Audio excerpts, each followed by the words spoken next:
என் இனிய தமிழ் உறவுகளுக்கு வணக்கம். எல்லாரும் எப்படி இருக்கீங்க? நல்லா இருக்கீங்களா? நான் சூப்பரா இருக்கேன். வாங்க என்னென்ன பொருள் தேவைன்னு பார்த்துடலாம். 8 முட்டை எடுத்து வச்சுருக்கேன். பச்சை மிளகாய் 2 மெல்லிசா நறுக்கி வச்சுருக்கேன். பட்டை, கிராம்பு, பூவு, கருவேப்பிலை எடுத்து வச்சுருக்கேன். பூண்டு ரொம்ப மெல்லிசா நறுக்கி வச்சுருக்கேன். 5 வெங்காயம் மெல்லிசா நறுக்கி எடுத்திருக்கேன். 2 டேபிள் ஸ்பூன் மிளகுத்தூள் எடுத்து வச்சுருக்கேன். வீட்டில் அரைச்ச மசால் பொடி 2 ஸ்பூன் எடுத்து வச்சுருக்கேங்க. வாங்க முதல்ல முட்டையை உடைச்சி ஒரு பாத்திரத்தில் எடுத்துக்கலாம். 4 பேருக்கு செய்கிறதுனால 8 முட்டை எடுத்திருக்கேன். முட்டை அதிகமாக வேணும்னு நினைக்கிறவங்க கூட சேர்த்துக்கோங்க. உப்பு 1 ஸ்பூன், மிளகுத்தூள் 1 ஸ்பூன் சேர்த்துக்கிறேன். மஞ்சக்கரு வெள்ளைக்கரு நல்லா மிக்ஸ் ஆகிற மாதிரி நல்லா கலக்கணும். பாருங்கள், இந்த மாதிரி கன்சிஸ்டன்சி வரணும். நம்ம சாதம் கிண்டுறதுனால இந்த பக்குவத்தில் இருக்கணுங்க. நிமிஷத்தில் இந்த சாதம் கிண்டிடலாம். சமைக்கிறதுக்கு முன்னாடி நம்ம சேனலை சப்ஸ்கிரைப் பண்ணுங்கள். பக்கத்தில் இருக்க பெல் ஐக்கானை கிளிக் பண்ணி ஆள் கொடுங்க. வச்சுருந்தா ஷேர் பண்ணுங்கள். கடாய் சூடாயிடுச்சு, எண்ணெய் ஊற்றிக்கிறேன். இது ஒரு 5 நிமிஷத்தில் நம்ம இந்த சாதம் கிண்டிடலாம். அதனால் என்னைக்காவது குழம்பு வைக்க முடியாமல் அந்த டைமிங் இல்லாமல் இருந்துச்சுன்னா நான் இப்படி தான் சாதம் கிண்டிடுவேன். கடுகு வெடிச்சிருச்சு. இப்போது பட்டை, கிராம்பு, கருவேப்பிலையும் சேர்த்துக்கலாம்.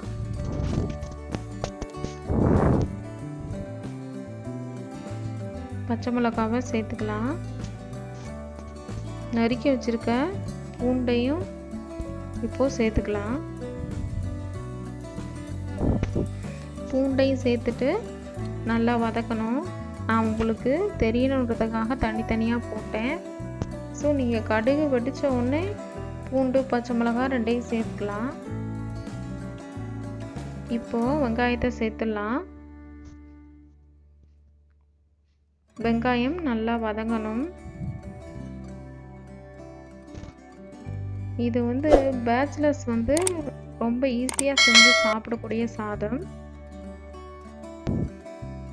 கொஞ்சமாக உப்பு சேர்த்துக்கிறேன் வெங்காயம் வதங்கணுன்றதுக்காக. லேடிஸுக்குமே குழம்பு வைக்க டைம் இல்லாமல் இருந்துச்சுன்னா இது ரொம்ப ஈஸியான சாதம். 5 நிமிஷத்தில் கிண்டிடலாம். வெங்காயம் வதங்கிடுச்சு. இப்போது நம்ம கலக்கி வச்சுருக்க முட்டையை சேர்த்துடலாம். முட்டையை சேர்த்துட்டு உடனே கிண்டக்கூடாது. ஒரு 2 நிமிஷம் கழித்து இங்கே கிண்டுங்க. அடுப்பை மீடியம்லேயே வச்சுக்கோங்க.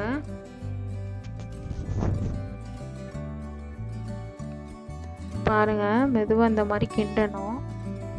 கடாயில் முட்டை ஒட்டி இருக்கிறதெல்லாம் நல்லா எடுத்து விடுங்க.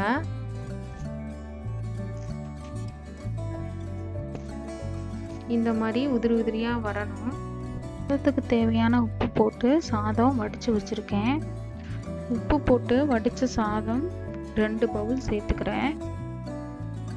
முட்டையில் முன்னாடியே நம்ம உப்பு சேர்த்துருக்கோம்.